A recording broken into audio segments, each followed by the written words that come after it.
So Ghostbusters Afterlife was released on November 19th, 2021. Yeah, I'm a little late. So, the movie was a year and a half late. So, I mean, Ghostbusters Afterlife, directed by Jason Reitman, the son of the original director Ivan Reitman, tells the story of a single mom and her two kids who arrive in a small town and begin to discover their connection to the original Ghostbusters and the secret legacy their grandfather left behind.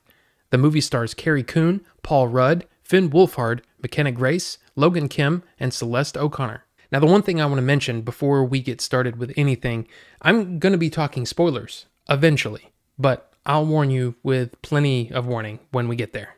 I bought the original two films recently. Let's forget about the 2016 Ghostbusters. But anyway, the first movie holds up really well. The second one, not so much. It's much more geared toward kids. But the thing that I keep remembering, especially after watching it again, the original movie especially, is that it feels like a movie that, a kid shouldn't be watching. The humor's much more adult. There seems to be a lot more scares. It just feels creepier than any of the other Ghostbusters movies. And this movie, Ghostbusters Afterlife, actually feels like the kind of movie that someone my age would show their kids to see, basically tell them, hey, this is why Ghostbusters is cool. So even though, most of this movie is based around the kids and what they're dealing with, I was really surprised at how attached I got to Phoebe, played by McKenna Grace. She was kind of amazing, like right at the beginning, immediately likable, and just wanted to follow her journey. It was really cool. And also Podcast, played by Logan Kim. He was really funny as well. The characters of Trevor and Lucky, they just weren't as interesting to me. Their kind of, I guess, B-plot story just didn't seem to matter too much. It's just okay, and I kept getting really kind of impatient, wanting to get back to Phoebe. And that's the same with Carrie Coon and Paul Rudd's characters as well. I liked them fine. They weren't bad at all. I just wanted to keep getting back to Phoebe.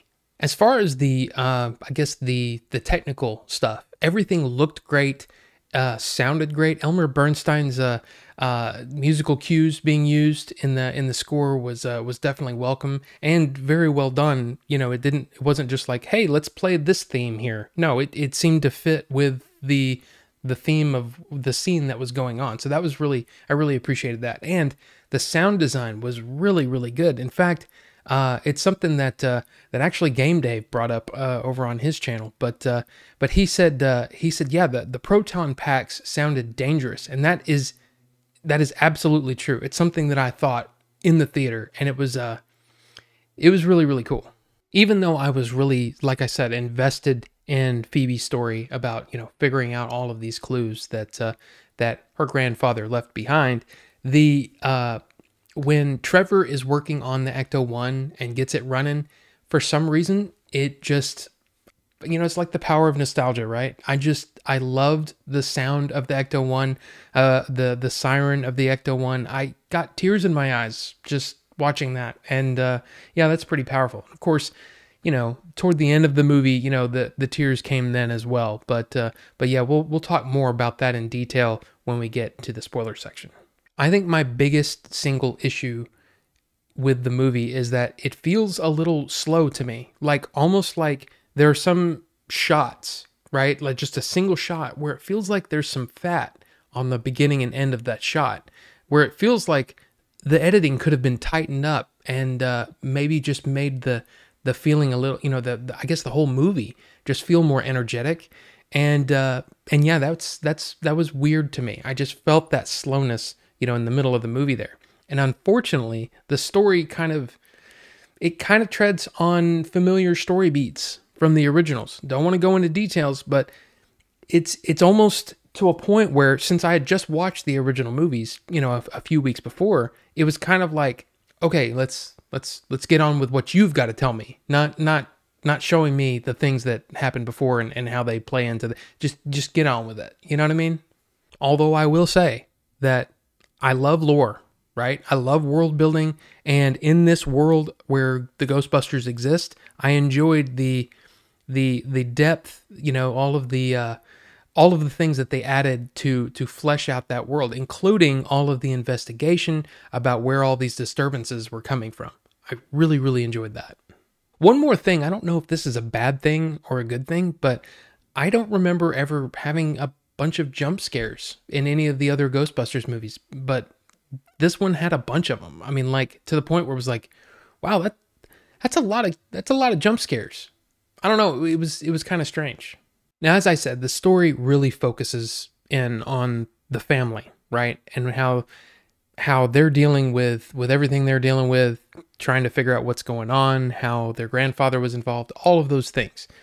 But one of the things that I kind of wished that they had was an extra antagonist. And I know that might have muddied up the waters a little bit when it comes to storytelling, but it feels like they needed like a Walter Peck kind of character that was trying to, stop them from doing what they were doing at every step. I don't know. I kind of thought about it and thought, yeah, that would have been really nice.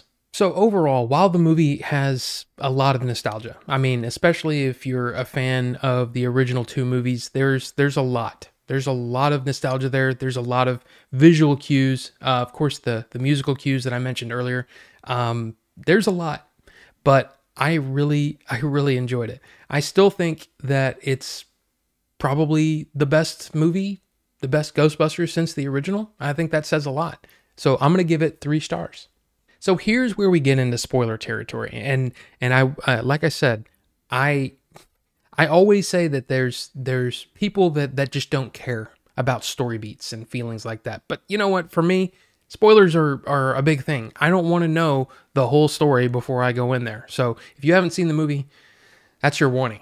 Now, April liked the movie as well. She's I wouldn't say that she was really a fan of any of the movies, really. She's just kind of like, they're fine.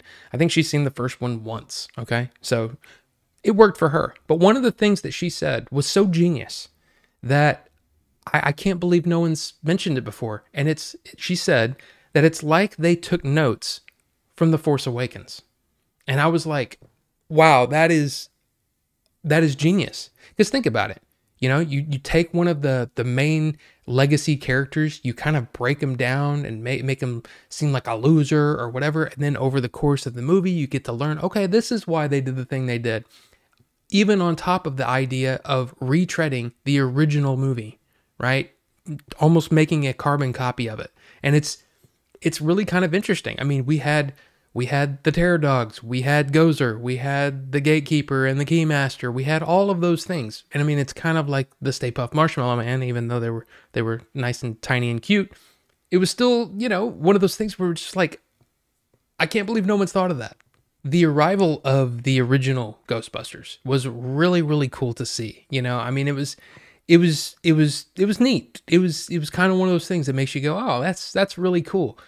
But to me, it just felt sort of inevitable. I mean, like I said, the movie was dragging in places where I kept thinking, okay, they're probably going to do this, they're probably going to do that. Stuff that I hadn't actually thought about even before we walked into the theater. It's things that while I'm watching it, I'm going, okay, let's go down the list of the things they're going to do.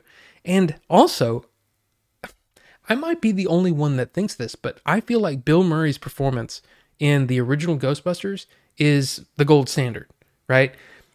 To me in Ghostbusters 2, it was almost like he just felt like he had to turn everything up. And Bill Murray almost quit being an actor and he started being a caricature of himself. I don't know if that makes sense. To me, in this movie, I wished he would have toned it down because, again, we got that same sort of version of Bill Murray that was in like Ghostbusters 2. And I was kind of hoping for that original Ghostbusters Venkman. Now, all that being said, the little bonus scene with Bill Murray and Sigourney Weaver was genius. And it actually felt like Bill Murray was actually acting. He was acting like Peter Venkman and he was reacting in the same sort of way. I mean, there's just something about his performance in that original that just, I like him. And before we get into the big thing, I just wanted to say, I really loved that Winston as a character. Ernie Hudson, I've always liked, but seeing Winston as the most successful out of all the Ghostbusters, I just think that's kind of cool. And Annie Potts looked great as well. Now, the inclusion of Harold Ramis. This is one of those things where I was like, I don't know if they're going to do that. That feels strange, especially in a Ghostbusters movie, and the actor is actually, passed away. It just seems weird and kind of oogie. I don't know if they're going to do that. And they did it, and they went all the way. In fact, they aged up like what Egon looked like in Ghostbusters 2 instead of what Harold Ramis actually looked like before he died. But that's no big thing. But I'm really glad that they didn't make him talk. That would have made things a little more awkward, I guess. But it just still felt like it was just a little too much for me. There's a shot of McKenna Grace holding the wand, right? Proton pack is engaged. She's doing the thing, and she's having trouble holding it. And you can see Harold Ramis come in and help hold the wand, right? I almost feel like that should have been it, in a way. Even though, look, it was very emotional seeing Harold Ramis's face, seeing all of that, the Carrie Coon's character, hugging him and all that stuff, very emotional. I just don't know if it was needed, right? I just don't feel like it didn't grab me, like, I don't know. I just felt like it could have been toned down just a bit and it would have still been fine. But hey, movies. I don't really know what else to talk about spoiler-wise other than the idea that I just absolutely loved that Ray, Dan Aykroyd's character, was podcast's only subscriber. I love that, and I think that's it was pretty fitting, and it just, that really worked for me. So, Ghostbusters Afterlife. I really enjoyed it. I'm kind of curious about others. What did you think of it? Did you think that they went too far on some things? A little too much nostalgia, a little too much of this, and should have had more of this. Let me know down below what you think about it, and we'll talk about it because that's fun. So anyway, thank you so much for watching, and we'll see you on the next one.